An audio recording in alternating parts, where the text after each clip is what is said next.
사랑이라고 하면 우리 기독교의 핵심 중에 하나입니다. 어떤 일이든지 핵심이 빠지게 되면 헛된 일이 되어버립니다. 다시 말해 근본이 없다는 이야기입니다. 우리 교회에서 근본이라고 하면 예수님을 근본이라고 할 수 있습니다. 그 예수님이 무엇을 하셨습니까? 우리에게 오셔서 하나님의 사랑을 전해주셨습니다. 그래서 성도가 되었다는 것은 예수님으로부터 말미암아 주어진 하나님의 사랑을 받은 자가 되었다는 이야기입니다. 나는 하나님의 사랑을 받은 자다. 이게 진짜 성도가 고백해야 할 그런 신앙입니다. 그런데 이 하나님의 사랑을 잃어버리면 예수님을 잃는 것과 모든 것을 잃어버리게 되는 겁니다. 사도 요한은 요한 1서를 통해서 그 사랑을 계속해서 강조하고 있습니다. 그 이유가 뭘까요? 당시 사도 요한이 있던 교회에 이단들이 들어와서 그 하나님의 사랑을 잃어버리게 만들었습니다. 우리 말씀 한번 찾아보겠습니다. 요한 1서 2장 18절 말씀, 요한 1서 2장 18절 말씀 함께 읽겠습니다.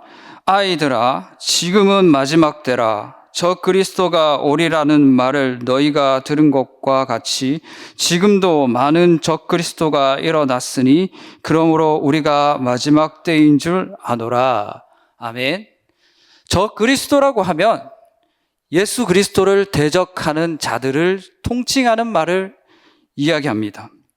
당시에는 영지주의라고 하는 이단들이 그 교회에 들어와서 그 이단적인 가르침을 전했습니다. 영지라고 하면 영적인 지식.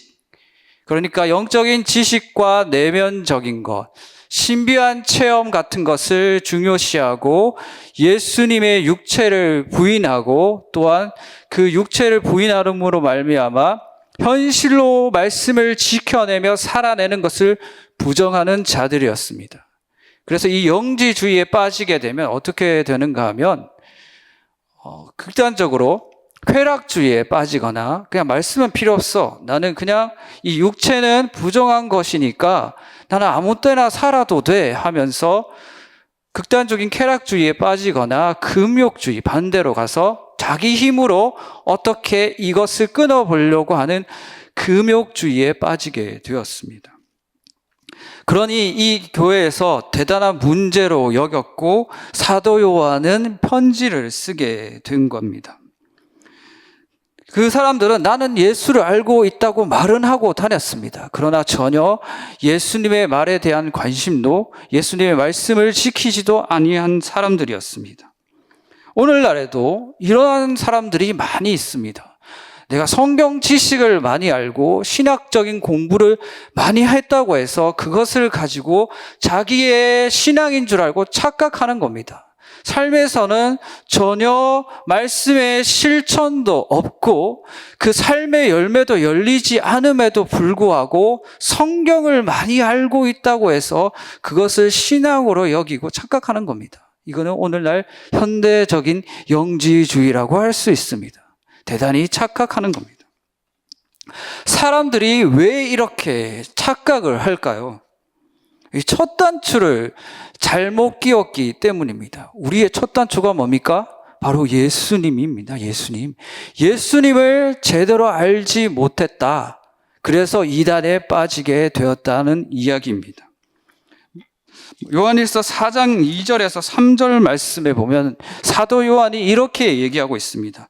이로써 너희가 하나님의 영을 알지니 곧 예수 그리스도께서 육체로 오신 것을 시인하는 영마다 하나님께 속한 것이요 예수를 시인하지 아니하는 영마다 하나님께 속한 것이 아니니 이것이 곧 적 그리스도의 영이니라. 오리라 한 말을 너희가 들었거니와 지금 벌써 세상에 있느니라. 세상에는 하나님이 보내신 성령님도 있지만 악한 영도 존재합니다. 악한 영. 그 악한 영이 우리 눈에 보이지 않기 때문에 우리는 헷갈려 할 수 있습니다. 복잡한 말이 들어오고 세상도 복잡하고 다양합니다. 다양한 말들이 우리한테 들려옵니다. 우리는 무슨 말이 맞고 무슨 말이 틀린지 잘 분간하기 힘들어요. 수많은 사람들이 이야기하니 머리가 어지러울 정도입니다. 여러분, 신천지 잘 아시죠? 신천지가 사람을 처음에 어떻게 포섭하는가 하면 성경 공부를 시킵니다. 몇 달 동안. 그 성경 공부가 틀린지도 의심하지 못하게끔 성경 공부를 열심히 시킵니다. 그 다음에 그 사람이 성경 공부를 어느 정도 몇 달 동안 끝이 나면 그 다음에 점차적으로 이만희에 대한 이야기를 꺼내면서 심어갑니다. 앞에 몇 달 동안 성경 공부를 왜 시켰을까요? 악한 영을 심기 위해서입니다. 악한 영을 조금씩 심기 위해서. 사람은 성경 공부 잘못 배우면 그 악한 영이 들어가게 되어 있습니다. 그래서 그 악한 영이 들어올 때쯤 되면 의심도 하지 않고 의문점도 내비치지 않습니다. 자연스럽게 받아들이게 되는 겁니다. 악한 영은 예수 그리스도 외에 다른 것을 받아들이고 다른 것을 고백하게 만듭니다. 신천지 같은 이단뿐만 아니라 예수 외에 다른 것을 쫓게 하는 모든 말씀이 다 악한 영으로부터 시작되는 말씀입니다. 우리는 그것을 분별할 줄 알아야 합니다. 우리가 그 말씀을 듣고 우리 마음에 뭐가 남느냐, 예수님이 남지 않으면 그건 다 악한 영으로부터 시작되는 겁니다. 다른 목적이 있다는 거예요. 다른 목적이. 사도 요한이 그러한 것들이 교회에 들어오니까 사도 요한이 딱 보고 안 되겠다 싶어서 편지를 쓰는 겁니다. 편지. 그들이 악한 영을 들어와서 예수 그리스도에 대해서 잘못 전하고 다르게 가르치니 사도 요한이 정말 급하게 편지를 썼습니다. 그 영지주의자들은 예수님의 육체를 부정했습니다. 예수님이 이 땅에 오신 것을 부정했습니다. 부활을 믿지 않았습니다. 사도 요한은 당시에 얼마 남지 않는 예수님에 대한 산증인이었습니다. 산증인. 그 최후의 만찬 그림에 보시면 예수님이 이렇게 팔을 벌리고 계실 때 그 옆에 딱 붙어 있는 사람 있죠. 그게 바로 사도 요한이었습니다. 사도 요한. 딱 예수님께 딱 붙어 있는 사람. 예수님의 육체를 부정한다는 것은 예수님이 사람을 대표해서 우리의 죄를 담당하셨다는 것을 부정하는 것이고, 또한 예수님이 이 땅에 오셔가지고 3년 동안 제자들을 가르치고 세우셨다는 것을 부정한다는 겁니다. 사도 요한은 이것을 참을 수가 없었습니다. 그는 성격이 급한 사람이었습니다. 그래서 성경에 보면 우레의 아들이라고 이야기합니다. 그래서 요한일서 1장 1절에 보면 이렇게 쓰여져 있습니다. 우리 한번 같이 읽어볼까요? 요한일서 1장 1절 시작. 태초부터 있는 생명의 말씀에 관하여는 우리가 들은 바요, 눈으로 본 바요, 자세히 보고 우리의 손으로 만진 바라. 아멘. 사도 요한은 성격이 급해가지고 인사말도 안 썼어요. 자기가 정말 예수님의 옆에 있었던 사람이었다. 나는 예수님을 만져보았고 직접 겪어보았던 사람이다. 그러니 너희는 예수님에 대해서 바르게 알아라 라고 급하게 편지를 썼습니다. 예수님을 아는 자에게 이 함께 하셨다는 의미는 특별합니다. 특별해요. 대단히 큰 의미를 지니고 있습니다. 왜냐하면 예수님은 신분상 도저히 우리하고 감히 함께 계실 수 있는 분이 아니시기 때문에 그렇습니다. 옛날에 중국에 보면 사람들이 황제를 보러 갈 때 황제의 요 앞에 서지도 못했습니다. 저 끝에, 그것도 처마 끝에서 거기서 엎드려야 했습니다. 그래서 황제가 머무는 전 있죠. 전. 그 밑에서 엎드린다. 그래서 전하라는 말이 거기서 나왔습니다. 전하. 그만큼 신분의 격차가 있으면 저 멀리서밖에 볼 수 없습니다. 그런데 하나님이신 예수님이 이 땅에 내려와서 자기하고 함께 있었으니 얼마나 충격적이고 은혜로운 일입니까? 사도 요한은 그것을 알고 있었기 때문에 영지주의자들이 들어와서 교회에서 예수님에 대해 나쁜 말을 퍼뜨리는 걸 도저히 용납할 수가 없었습니다. 성령 받고 예수님 제대로 아는 사람은 예수님에 대해서 감탄사를 내게 되어 있습니다. 아니, 저분이 왜 저기에 계실까? 저렇게 높으신 분이 왜 저기서 매 맞고 십자가를 지고 계실까? 이거는 의문이 아닙니다. 감탄사입니다. 감탄사. 십자가의 강도가 그러지 않습니까? 저분은 죄가 없으신 분이시다. 예수님을 만나고 제대로 아는 사람이 그렇게 감탄하게 되어 있습니다. 시편 8편에서 다윗은 이렇게 고백했습니다. 시편 8편 4절에 보시면 사람이 무엇이기에 주께서 그를 생각하시며 인자가 무엇이기에 주께서 그를 돌보시나이까. 하나님의 영광을 경험한 자들, 예수님을 아는 자들에게 나오는 고백입니다. 하나님이 어떻게 우리 같은 인간을 생각하실 수가 있을까? 우리가 뭔데? 우리는 피조물이고 정말 그 하나님 입장에서, 하나님 위치에서 보면 정말 미개하고 정말 작은 존재인데 어떻게 우리를 생각하실까? 다윗은 시편 8편에서 그렇게 고백했습니다. 여기 생각하다라는 것은 히브리어로 파카드, 돌보시다, 사랑하신다라는 의미를 가지고 있습니다. 하나님은 우리를 돌보시기 위해서 예수님을 이 땅에 보내셨습니다. 그래서 다윗은 그 다음 절에 뭐라고 말씀하는가 하면 시편 8편 8절에 보면 그를 하나님보다, 8절이 아니라 5절입니다. 그를 하나님보다 조금 못하게 하시고 영화와 존귀로 관을 세우셨나이다. 이렇게 합니다. 예수님에 대해서 얘기하죠. 예수님이 하나님의 그 돌보심을 받들고 이 땅에 오셨다는 이야기입니다. 때문에 예수님을 설명할 때 하나님의 사랑 외에는 다른 것으로 설명할 길이 별로 없습니다. 오늘날 많은 교회가 분쟁에 휩싸이고 여러 가지 일로 복잡해지는 것은 바로 이 근본, 예수님에 대해서 잊어버렸기 때문에 그렇습니다. 예수님에 대해서. 예수님보다 중요한 게 많고 예수님보다 더 알아야 되고 많이 해야 하는 게 많아지니까 교회가 그렇게 분쟁에 휩싸이게 되는 겁니다.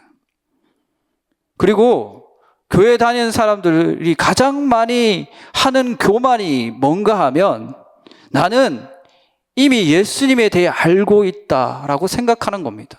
그거 진짜 교만입니다. 예수님을 아니까 저기 저 구석에 놔두고 다른 거 배우고 다른 거 생각하고 다른 거 들어야지. 이거 교만입니다. 예수님은 저기 높은 데 계신 하나님이십니다. 어떻게 작고 작은 인간이 그 하나님을 한 번에 알 수가 있겠습니까? 예수님 안다는 거, 내가 다 안다는 거 교만입니다. 그런 사람들이, 교만에 빠진 사람들이 교회에 분쟁을 일으킵니다. 그리고 이단에 쉽게 빠집니다.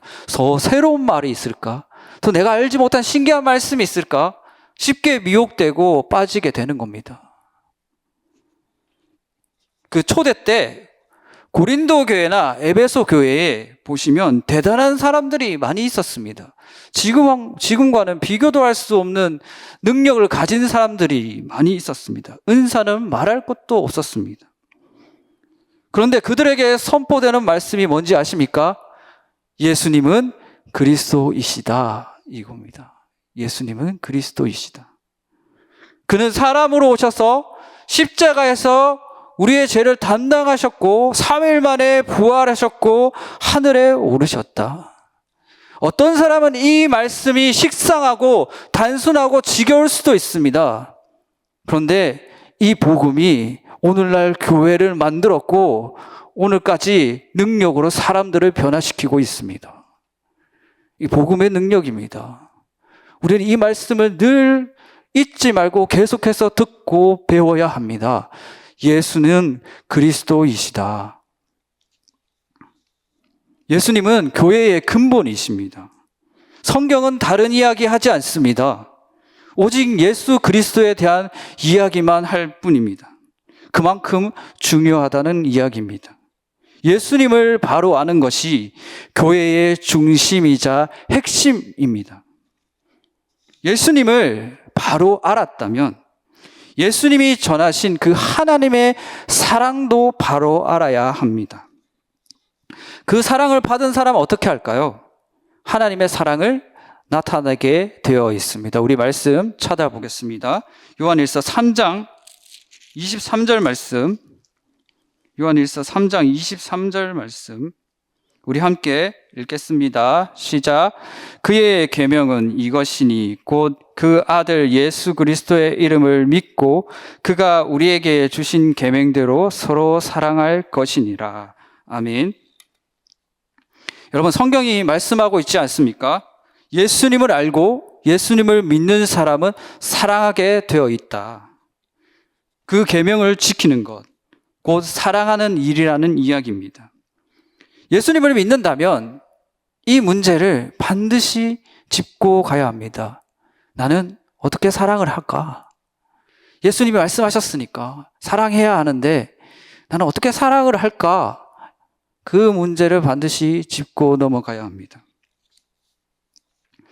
예전에 제가 예수님을 믿고 처음 변화받고 이렇게 뜨거웠을 때 주님께서 어떤 한 청년을 저에게 보내주셨습니다. 이 청년은 남자였는데 가만히 있으면 별다른 이상한 점이 없습니다. 그리고 말을 할 때도 약간 어눌하게 하고 그렇게 별다른 이상한 점이 없는데 보통 사람보다 지능이 약간 낮은 경계선에 있는 청년이었습니다. 이 청년이 과거 따돌림과 그런 무시를 많이 당한 청년이었습니다. 좀 지능이 낮기 때문에. 그래서 많이 외롭고 그런 마음을 갖고 있는 청년이라서 교회에서 권사님이 조금만 잘해주면 권사님의 집까지 따라갈 정도로 그렇게 정에 목말라 있는 청년이었습니다. 근데 권사님 집까지 따라가니까 권사님이 무서워서 겁을 냈습니다. 오해를 샀던 거죠. 그렇게 이제 교회에서 오해를 사다 보니 이 교회, 저 교회 이렇게 옮기게 되었습니다. 그 청년이 어느 날 제가 일하던 그 편의점에 왔는데 그 청년이 카운터 앞에 딱 서 있는데 제가 그 청년을 보고 이런 생각을 했습니다. 주님, 저 청년을 어떻게 사랑할까요? 저는 당시 예수님 믿은 지 1년밖에 안 돼가지고 사랑이라는 걸 전혀 몰랐습니다. 워낙 죄를 많이 짓고 상처를 주는 사람이라서 사랑이 도대체 뭔지 이해도 못했고 사랑할 줄도 몰랐습니다. 그래서 그 청년 보고 주님 말씀대로 사랑은 해야겠는데 도대체 뭘 해야 될지 몰라서 가만히 보고만 있었습니다. 그래서 속으로 기도했죠. 주님 어떻게 사랑해야 합니까? 하니까 주님이 주시는 마음이 뭔가 하면 주님이 그 청년 옆에 자기가 서 있다는 것을 생각나게 해주셨습니다. 그러면서 그 사랑이 담긴 눈빛으로 저를 보고 그 청년을 한번 다시 보고 그렇게 하셨습니다. 그래서 저는 곰곰이 생각해 보니까 주님이 하시는 말씀이 뭔가 하면 내가 너를 사랑했고 너를 사랑했듯이 나는 이 아이도 사랑한다. 그리고 내가 너를 어떻게 사랑했는지 기억해라. 그 마음을 저에게 주셨습니다. 그 주님이 저한테 어떻게 사랑했는지 저는 그때 단순해서 제가 받은 사랑을 단순하게 기억하고 있었습니다. 예수님은 저를 참아주셨고 오랫동안 기다려주셨습니다. 그리고 저와 항상 함께 계셨고 저의 말을 존중해 주셨습니다.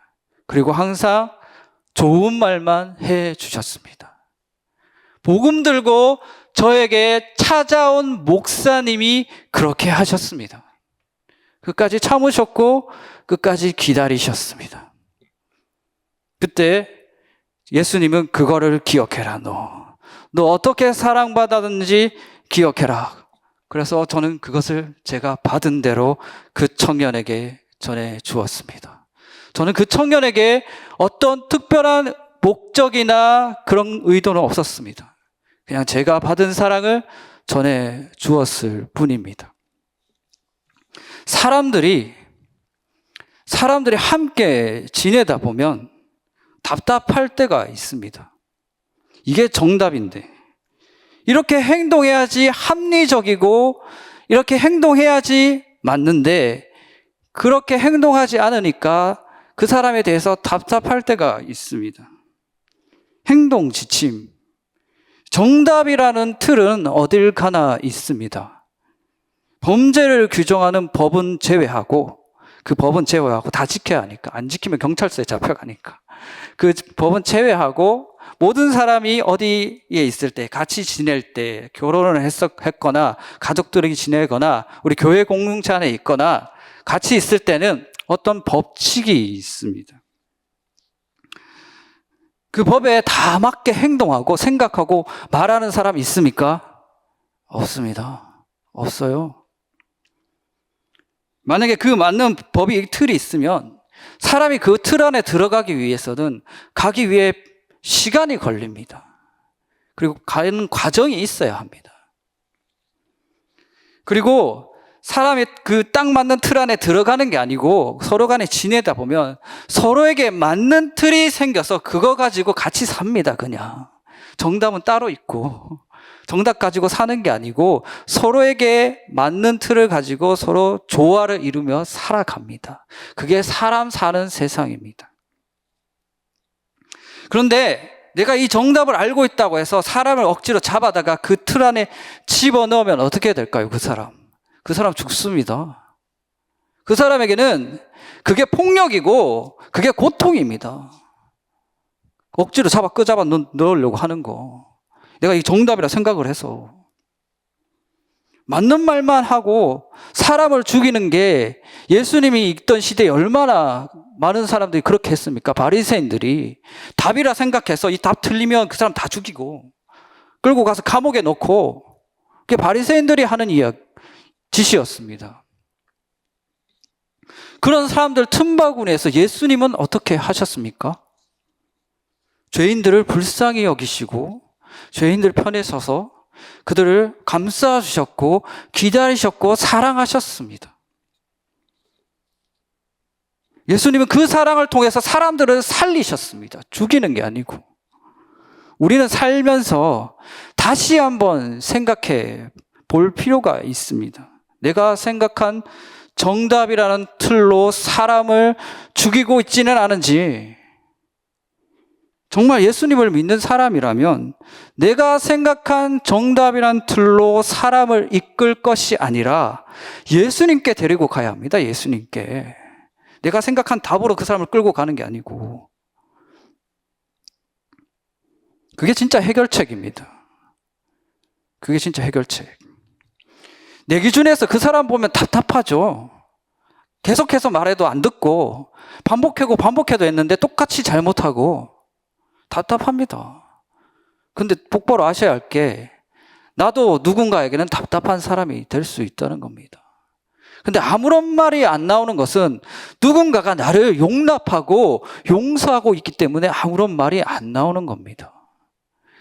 나만 참고 있는 게 아닙니다. 내 주변에 누군가가 나를 참고 있어요. 그래서 우리는 조화롭게 살고 있는 거고 함께 살 수가 있는 겁니다.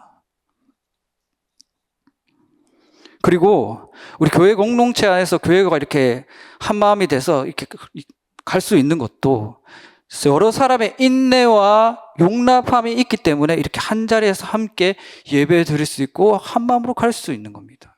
그리고 그 중심에는 뭐가 있냐? 바로 예수님의 사랑이 있습니다. 예수님의 사랑. 그 사랑을 바로 아는 사람이 남을 용납해주고 참아주고 있는 겁니다. 예수님이 나를 용납해 주셨기 때문에. 여러분의 삶에서 답은 예수님의 사랑이 되었으면 좋겠습니다. 예수님께 받은 사랑이 진짜라면 현실에서 행하는 사랑도 진짜여야 합니다. 사도 요한은 말과 혀로만 사랑하지 말고 행함과 진실함으로 하자라고 3장 18절 말씀에서 이야기했습니다. 요한일서 3장 18절 말씀에서. 복음이 전해지는 것도, 철벽 같은 나라가 무너지는 것도 그 정답이란 틀을 적용해서가 아닙니다. 예수님의 사랑을 전했기 때문입니다. 사랑 앞에 그 철벽이 무너졌습니다. 마지막으로 예수님처럼 조건 없는 사랑을 하려면 여러 가지로 힘이 듭니다. 그러나 성령을 구하신다면 성령께서 주시는 열매로 말미암아 사랑하게 되어 있습니다.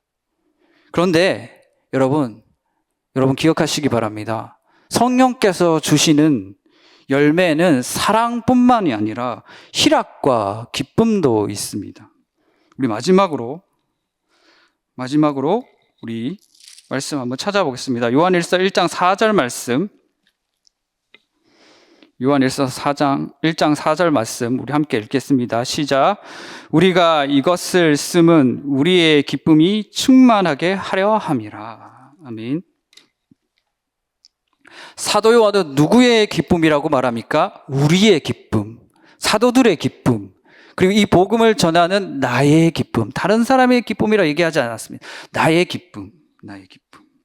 그렇습니다. 하나님의 말씀을 지키는 자에게 주어지는 상이 바로 이것입니다. 하나님으로부터 주어지는 기쁨이 있습니다. 기쁨. 이게 얼마나 큰 축복인가 하면 이 기쁨이 단순히 감정적인 기쁨이 아닙니다.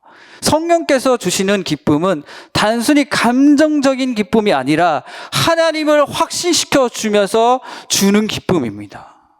하나님을 더 깊이 알게 되는 거예요. 살아계신 하나님을 더 생생하게 만나게 되는 겁니다. 그래서 기쁜 거예요. 다른 것으로 기쁜 게 아니라. 명확한 확신.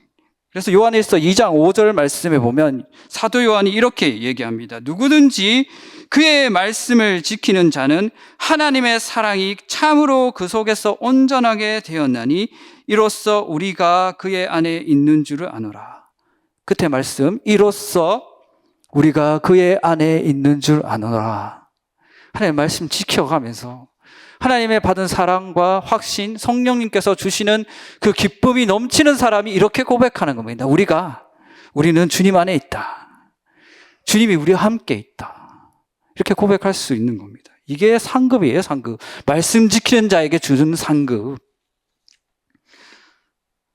그래서 하나님 말씀을 지키는 자는 알게 됩니다. 하나님께서 그냥 단순히 도덕적으로, 법적으로 그냥 지키라고 주는 말씀이 아니구나. 하나님께서 우리에게 말씀을 주신 것은 우리를 지키기 위해서, 우리를 배려하기 위해서, 우리를 하나님께로 인도하기 위해서, 우리를 살리기 위해서 주셨구나. 그 하나님의 배려심과 하나님의 자비하심을 경험하게 됩니다. 이런 사람이 정말 하나님의 말씀을 지켜나가는 거예요. 율법적으로 아는 게 아니고. 그래서 그 확신이 하나님께로부터 주어지는 확신이 커가면 어떻게 됩니까? 이게 이 능력이 됩니다. 이 사람이 갖고 있는 능력이 됩니다. 그래서 요한은 5장에서 뭐라고 얘기하는가 하면 이런 사람은 세상을 이기는 사람이다. 세상이 건드릴 수 없는 사람이다. 사도들과 이 복음을 전하는 선교사님들이나 모든 사람들이 그 험지에서 복음을 전할 때 바로 이것을 가지고 전했습니다. 하나님께서 우리를 사랑하셨고 하나님께서 우리를 저곳에 보내셨다. 그 확신이 있기 때문에 그게 능력이 되는 겁니다. 우리는 아무도 막을 수가 없다. 그래서 복음을 전하러 가는 거예요. 옛날에 로마 황제가 교회에다가 첩자를 보낸 적이 있었습니다. 교회에 대한 이상한 말들이 퍼지고 유언비어가 퍼지니까 교회 안에서 도대체 무슨 일을 하는지 알고 싶어서 그 로마 황제가 그 첩자를 보냈습니다. 그 첩자가 수개월 동안 교회 안에 있다가 다시 돌아와서 황제에게 그 말을 전했습니다. 뭐라고 말을 전했는가 하면 다른 건 잘 모르겠는데 한 가지 확실한 건 그들은 서로 사랑했습니다. 첩자가 이야기한 겁니다. 예수를 믿지 않는데 그들은 서로 사랑했습니다. 당시에 얼마나 힘들었는지 아십니까? 그 카타콤이라는 지하 무덤에 들어갈 정도로 핍박이 심했습니다. 그리고 화형도 많이 당하고 어려운 일이 많이 있었습니다. 그런데 그렇게 힘들고 어려운 환경 속에서도 성도들은 예수님의 사랑을 가지고 서로 사랑했습니다. 뿐만 아니라 로마 전역에 질병과 감기 같은 것이 퍼졌을 때 자기를 무시하고 멸시했던 사람들의 손을 잡아줬습니다. 가족들조차 버리고 떠나는데 예수 믿는 성도들은 그 집에 찾아가서 그 사람들을 위로하고 그 예수님의 사랑을 전했습니다. 목숨 걸고. 그 사랑이 그 대단한 로마 제국을 변화시켰습니다. 창과 칼로도 함락시킬 수 없는 그 대단한 제국을 예수님의 사랑으로 변화시켰습니다. 그래서 결국엔 나중에는 공의를 받잖아요. 말씀을 정리하겠습니다. 여러분 어떻게 사랑하고 계십니까? 이 질문은 우리 자신에게 반드시 던져야 할 질문입니다. 어떻게 사랑하고 있는가는 어떻게 예수님을 알고 그의 말씀을 지금 살아내고 있는가에 대한 질문입니다. 세상은 정말 싸움이 가득한 곳입니다. 지금 현실도 그렇지 않습니까? 그 속에서 우리는 바보 같더라도 미련하더라도 주님의 말씀대로 살아가면서 살았으면 좋겠습니다. 여러분과 저는 다른 데 속한 게 아니라 예수님께 속했기 때문에 그렇습니다. 예수님의 사랑이 여러분의 삶에 가득하기를 주님의 이름으로 축원드립니다.